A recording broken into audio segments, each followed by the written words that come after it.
Earthkeeper really does explore what freedom means to you in like a way. Because it's so cathartic. There's so many like releases, but it's also like we're acknowledging the pain and we're acknowledging the discord as well. But like, how do you find freedom within a society that wasn't created for you?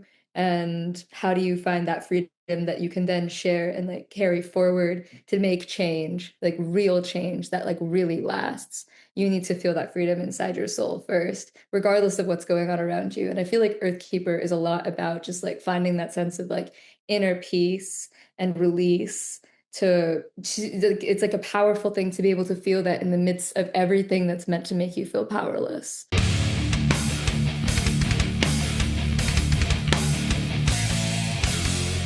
What's up, everybody? It's Keefy from GhostCultMag.com. I am stoked to be once again joined by one of my favorite groups of people of all time, Pinkshift. How are you doing? Oh, that's so sweet. We're good. We're doing good. You're not supposed to have favorites when you're a journalist, but I don't care because my show, my thing, my rules. But you know, I said offline that meeting you in Chicago at Riot Fest a couple of years ago and doing that last interview kind of on the spot, and we made a not great situation fun. And I love anyone who can roll like that. We're going to be lifelong fans and friends. And I'm very proud of you guys because I think there's been a huge growth in the band from the debut record to now, which again, this whole period of time since we last met, all these things have been happening. And, you know, all these festivals and tours and new music. So I hope this turns out to be the celebration for you. I hope it is. Us Oh, too. thank you so We've been building much. up to it. Thank Right you. on. Yeah. And yeah, of course. And a shout out eternally to Hopeless because you know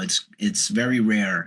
We live in a really crazy time in the music business where everything is feels very thin and not on great standing. So if you have a label behind you that's supportive and encouraging and giving you what you need to get your next level and your next phase of your artistry, I'm gonna always rep that label and support them. So Hopeless is we had a long time relationship with them. They just bought Fat Wreck, which I was like so surprised. I knew it was coming, and the way it Yeah. went, I'm proud that I have worked with them a long time. As I was such a Fat Wreck fan, and I'm glad that like everything they did is like very artist forward. So that's you really don't see that anymore. Yeah, we've had a great time with Hopeless. We've been really fortunate. Indeed. Yeah. Oh, I love the La Dispute flag. Nice. Oh yeah. That's fire. So let's talk about Earthkeeper, right? It's album number 2, and you know, every band says like this new record's our best thing ever, but I really think this is actually your best thing. Like I love the debut, and I love those songs, and they really you know are so much more powerful live, I think. But this record's like a whole different beast. So I wanted to talk about kind of the headspace you were in coming into writing it because you know you put pressure on yourself. You have to be the first fan of your band no matter what anyone else says. Like you obviously want to please people, but you have to be feeling it initially for it to Right. work, right? So talk about that for a second. Yeah, I mean, we were touring a lot after Love Me Forever came out.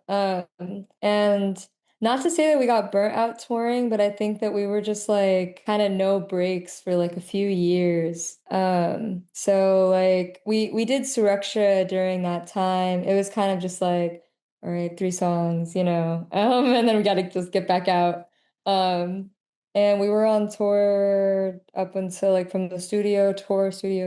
So we took a break in like 2024 just to like recalibrate. And we had to kind of find each other again after all that. Because, you know, like you get back on Earth and we've all got our own like family things, like moving or, you know, like friendship. Like there's so much shit going on at home that, you know, you kind of just can't really have the headspace for when you're working really hard. So we all took a beat to do that. And then to get back on the same page, we like got a cabin and it worked out. We were able to really connect there.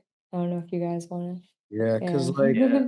we were in a spot where we're in like different places mentally and creatively. And it's funny that you say how like, first and foremost, like artists, like you want to make music that you're a fan of and like be like a fan of like your own artistry and everything. And I feel like there was a point where we really weren't really, happy with what we were creating. I mean, like obviously like we liked it because we were making it, but there was a No, lot we of were getting frustrated with it. yeah, exactly. Like Yeah. initially it was like, all right, cool, yeah. And then there was a point where we're just like, oh, this just kind of makes me upset because we couldn't figure out really like why we didn't like it. And we We were had to, yeah. I being was like, gonna say we had to like really, break out of what we normally do, like a yeah, lot. Like we had to change a lot of our approach. right. A lot of the first record was written on Logic, kind of like directly recording straight onto the computer. I think just kind of approaching the second record in that way definitely led to some, like Myron said, like not like we hated it, but it was just like this feels like we're like we kind of outgrew that approach. So kind of getting a cabin together and really just trying to write these songs live first, just jamming them out, the three of us,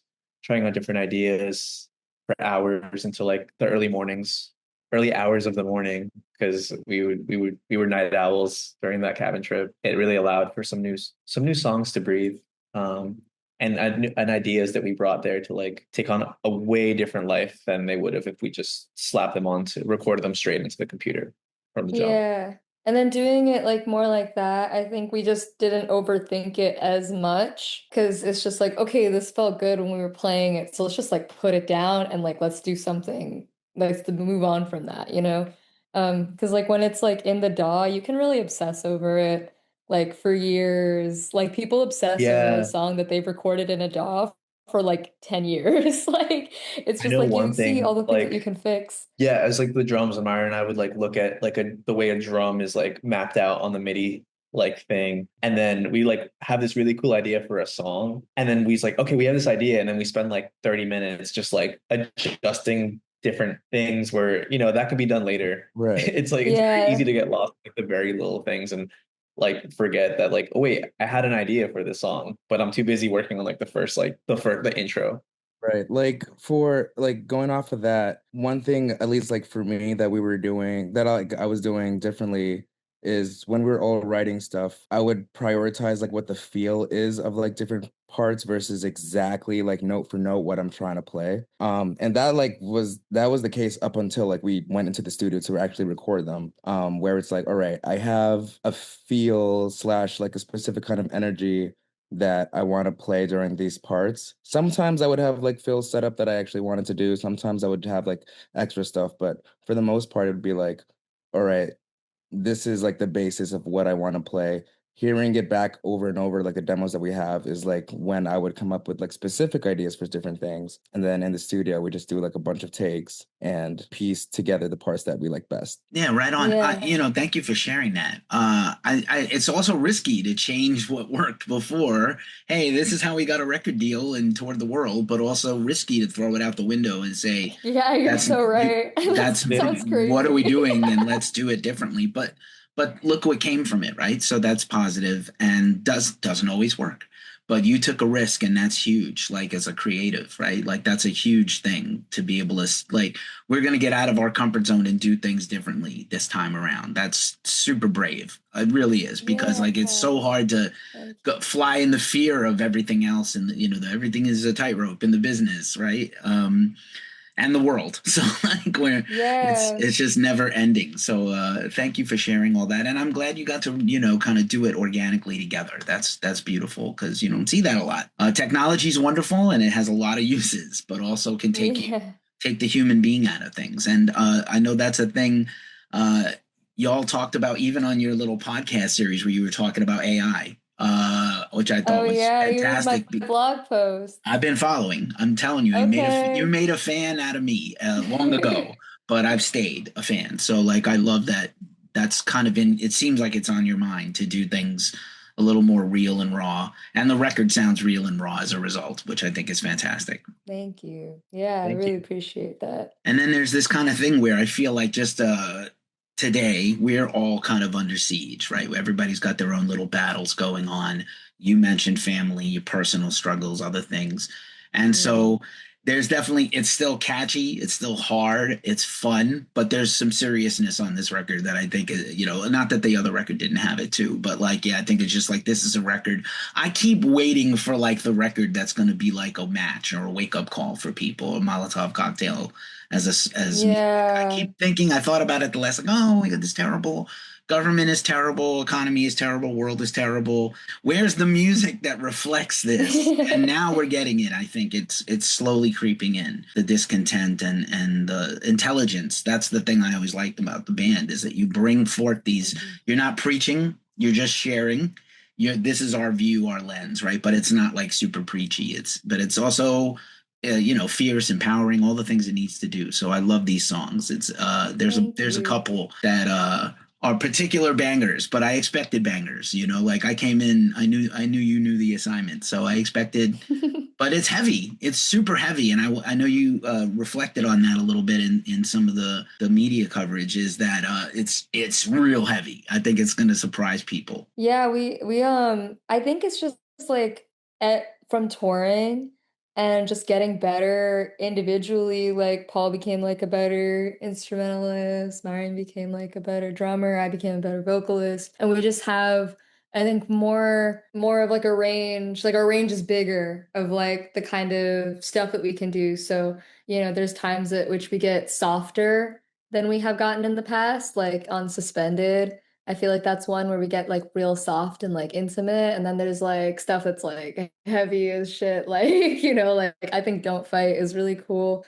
It's one of my favorites, but I know we have like a couple other ones. So I think this album is really like a range of just everything that we've like learned and incorporated into like our own styles of performing. I think it's one of those moments too where we all kind of like saw each other's like allude like Ashrita's like we're are all our individual growth, but like not just acknowledging it, but like really Yeah. encouraging it and accepting it. Ashrita acknowledging that Myron and I we're like super getting into like the modern metal stuff past couple of years, and Ashrita's like, Paul, buy that 7 string. Like Myron just like try that thing that you're thinking of, and we're all like, Ashrita, you just learned how to scream, do it, like try it on this, try it on that. But you also have the capability of having like a really like soft, airy tone, like it's like one of those things where I think the three of us are also just kind of like inviting and drawing those parts out of each other that made this record sound as diverse as it really did. Because I also, 3 years ago, 4 years ago, wouldn't expect a song like "I Need a Ride" to be paired with a song like "Suspended," and to know that we wrote that in the same mindset. We wrote that in the same era, per se. Yeah, that's true. We're all like growing together a lot. I think that yeah, like I think we're equally getting heavy, and we're equally like we have more pop stuff, and then we have like the like like the rock and the grunge and everything there too. But I think we're kind of like going, everybody's like, oh, you're getting heavier, but I'm like, I think we're going kind of like both ways in like a weird way. The range is getting bigger. Yeah, that's good. I mean, again, it has to it has to satisfy something in you first, and then you bring it out to Yeah. everybody else. But I think like the existing fans are gonna dig on some of this more raw stuff. And again, this is the world we live in right now. It's bananas every Totally. single day. I'm like, is this real? Am I real? Is any of this real? Are we living in the Matrix? What is happening? Not I in like mean, an yeah. ironic way, like a serious, like, are we okay? I don't feel okay. Are you all okay? This is not okay. Like every day I have this Right. philosophical diatribe with myself. It's probably also illness. So luckily Real. I'm meds for that. But like No, anxiety that's is so real. real. I feel like I wake up every day and I like open Instagram or even like turn on the news, started watching the news on TV. And it's just like, oh my God, wow. Was I just not listening before or is it worse? Like every day. Um, I don't know. Also, like after Love Me Forever, honestly, because like Love Me Forever is like a specific journey. I was like, oh, like this is like I'm not gonna. What if I'm not angry again? But I feel like there's just such a breadth of emotion to describe the times that we're going through right now as a society. Like I don't know, like I guess as a global society fighting fascism on a global scale, like also just in the United States, which is historically, not historically, but is always like the propaganda is that this is a free place. And the propaganda isn't even really cutting through like it used to. Like, They love that word yeah, freedom, but few people really understand it and will right. serve for it. And, you know, all these things. The idea of freedom is what I think people really like. And they really like it. They like their flags and they like their freedom on paper. And then in reality, they don't want everybody else to have that freedom. Well, it's just me. I meant me. Yeah. I didn't mean all of you. So it's really, and that's like the core of this country. It's hella offensive that that's just normalized. Yeah. I don't, and so of course, like I said, I was waiting for music like this album to come along and smack people a little because you can't talk, you know, like taking the moral high road is not working. Speaking softly and intelligently is not working. Facts are not working. Real shit is not working. So we have to just, you know, we got to give them one, a knuckle sandwich. I think like what you're saying kind of like makes me feel like I think like the record really does Earthkeeper really does explore what freedom means to you in like a way. Because it's so cathartic. There's so many like releases, but it's also like we're acknowledging the pain and we're acknowledging the discord as well. But like, how do you find freedom within a society that wasn't created for you? And how do you find that freedom that you can then share and like carry forward to make change, like real change that like really lasts? You need to feel that freedom inside your soul first, regardless of what's going on around you. And I feel like Earthkeeper is a lot about just like finding that sense of like inner peace and release it's like a powerful thing to be able to feel that in the midst of everything that's meant to make you feel powerless. So I think that's a big thing on this record, and I think that might be why it resonates in that way. It resonates for me in that way, for sure. Absolutely. I also, by the way, the planet is actively trying to kill us all the time, and we're not paying attention to that either. I'm dreading another pandemic because I think about the last like 600 days I didn't get to go to a concert or a show or a festival or the movies or anything, and I don't want that coming back. But I just feel like with some of these bozos in charge who don't believe in science, we're going to be screwed again. And you know, musicians, Yeah. we got it almost the hardest anybody in the music world because you know we're not rocket scientists, we're not curing cancer, we're helping people on another level that we need. I need shows. I don't know about y'all. Yeah. I think you I do mean, too. like, I think that, like, also, like, the music space is a really cool space where we have the power to create this bottom to top structure that it is so overpowering. Like, you can really shape culture and you can change people's minds and you can create community and you can influence community. So I feel like if music, if everybody listened, you know, I mean, if we really take it seriously, it is really a wonderful portal and a wonderful space to really create change. And I genuinely believe that because it's like you have to break the prison in your mind in order to be able to see, even the Matrix, like, you know, you gotta break through in order to see the big picture. And I think it's a lot of like music really can take you there. Music can take you to a place where you feel empowered, where you feel together, where you feel like even those things that are trying to beat you down, like they feel smaller all of a sudden just because of music.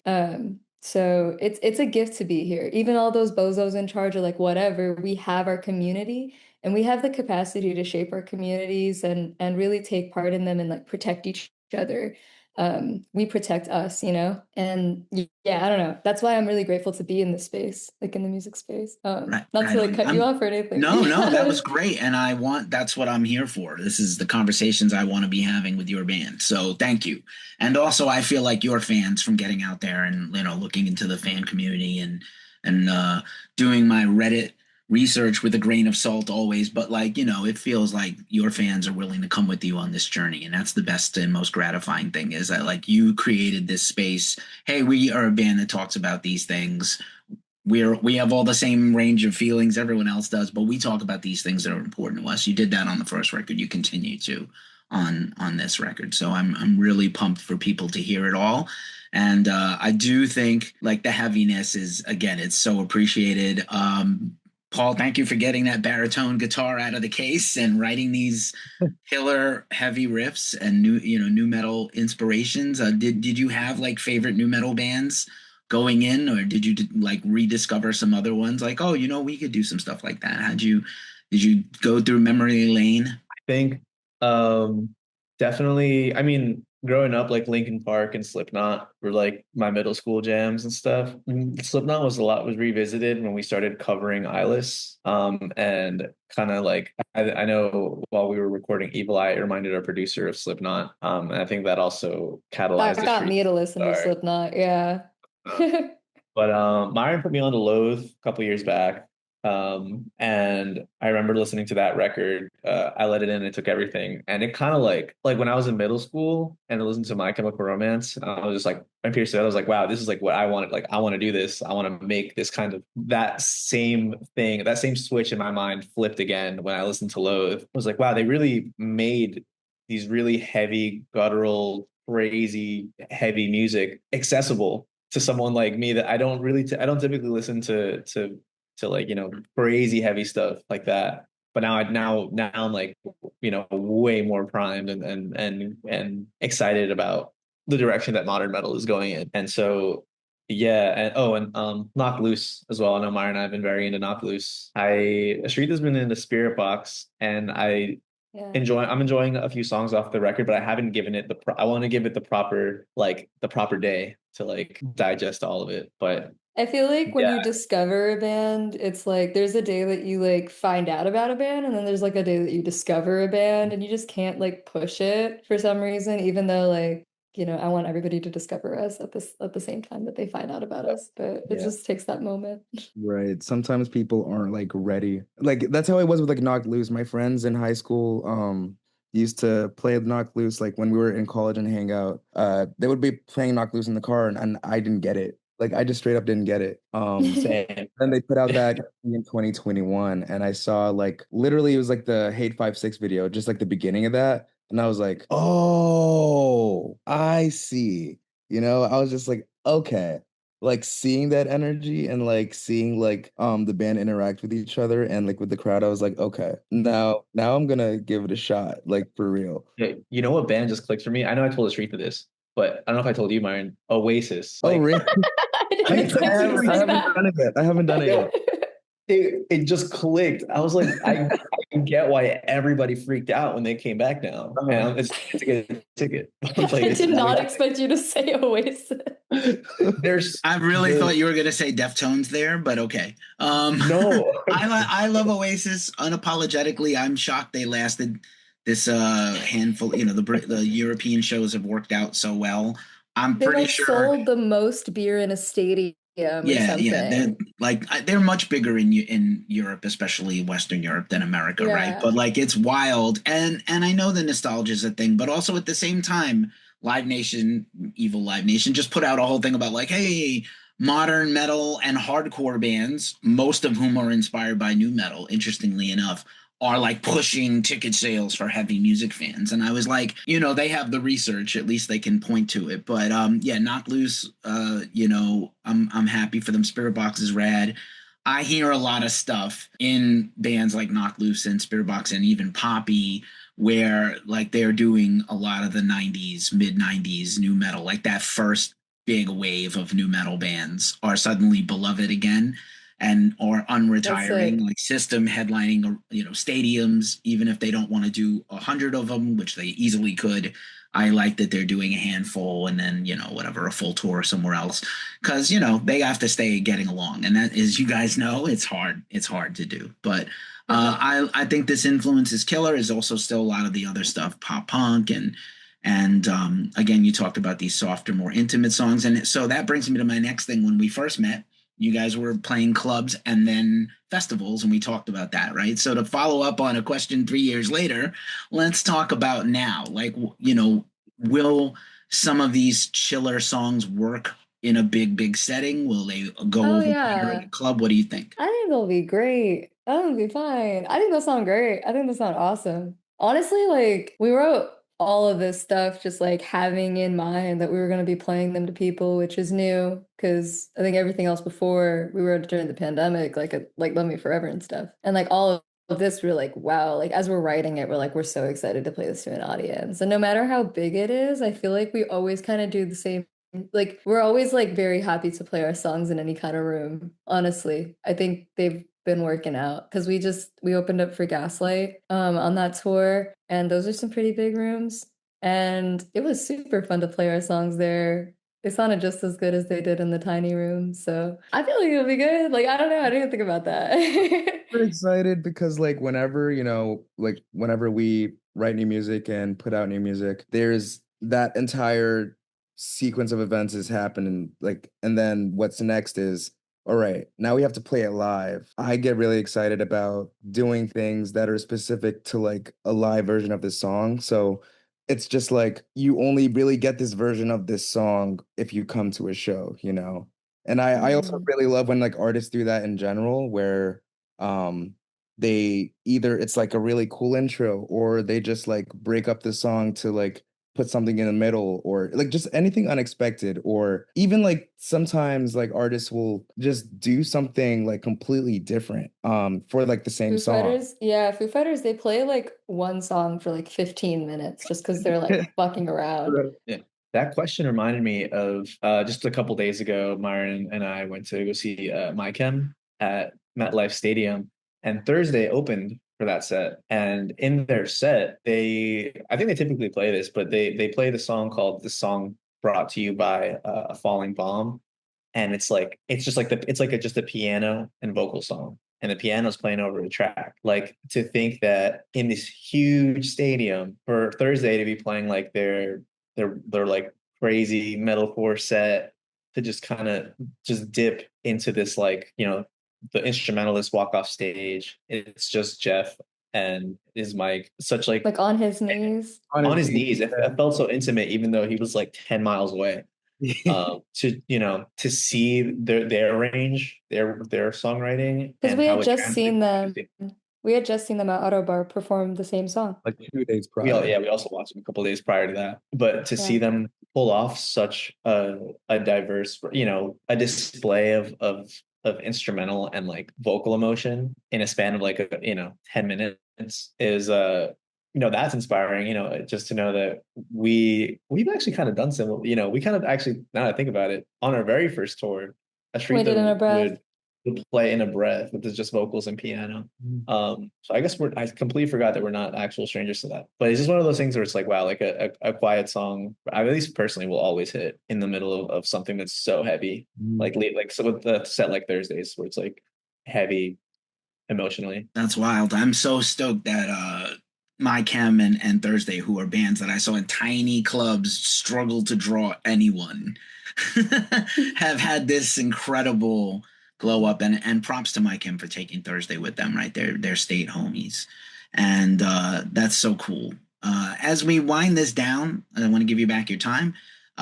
So we got the record coming out soon on Hopeless Records. And what else is going on that you can talk about? Touring, anything else fun and big in the horizon you want to share? Yeah, I mean, so we have a fall tour coming up in October, the Earthkeeper tour. It's gonna be like our second big headliner ever.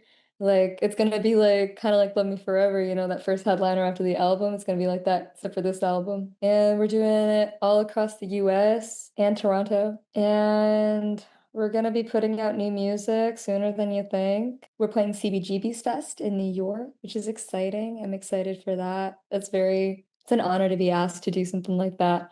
Um, so I'm so stoked to see the other bands there. And yeah, we're gonna be kicking it back into high gear with shows and music. Like we're back. We're back. Pinkshift is back. Yeah, I love it. But yeah. That's so cool. I grew up in New York, so I went to CBGB's a lot, and I'm kind of bummed and surprised it was allowed to kind of go out of existence. But I think this festival is Mm. going to be killer, and there's a lot of cool stuff happening in the city around it. So, I hope New York treats you all well. I always like to end these, as you know, with a wild card question, and so it's summertime, and I always think about movies. So, do you have a recent favorite movie you've seen? Could be at the theater, could be at home, could be a comfort movie. What's the best movie you saw recently? I saw Sinners a few weeks ago. Ironically, right after this, I'm gonna see the movie Weapons. Weapons. No, Yeah. I want to see Weapons. I was gonna say Sinners. I saw that recently too. I I haven't seen anything. I've only been seeing things because like one of my friends, she's been having they've been having like movie nights, and now like my other friend works at like a movie theater like nearby, and he was like, "Oh, we could just go to the theater and like watch it." And I'm just like, "Oh shit, I'm excited." I don't know anything about Weapons yet. I just know that people are just like, "Whoa." But Sinners was cool. I like Sinners Sinners. is incredible. Soundtrack is coming out in September. I'm super excited about that. And apparently, I was told Weapons is great and to go in cold, not look up anything, don't watch a trailer, just go. I So want to. I've only seen the trailer, so but I'm stoked to go check it out. Hopefully this week. So all good. Hopefully on tour you can watch some stuff, Ashrita. Yeah, Catch up on your shows and movies. I watched Big Fat Liar recently. Like again, it's just a classic. It's That such a Adam good Sandler. movie. No. It's No. the guy from Malcolm in the Middle. Oh, Frank. Big Daddy. Was it He Frankie? turns the guy blue. He dyes Yeah. his skin blue. It's a Um, really uh, funny It's Frankie movie. Muniz. Frankie Muniz, yeah. you know, Yeah, it's a Right good on. movie. Well, listen, best of luck. Congratulations on everything. I am, again, not supposed to have favorites, but I'm so proud of you all collectively for this new record. And again, shout out to Hopeless and the PR for doing a great job, Atomsplitt PR and everybody putting us together. Great to see you again. Hopefully next time at a Yeah. show. And be safe on the road, whatever you do, air tags and whatever you got to do for the gear. And yeah, we'll do it again sometime. Congratulations on this banger record. Awesome. Thank you so thank you so much. much. Thanks for Anytime. inviting us. Yeah, anytime. Thanks for hanging out with us. We'll see you soon. See ya.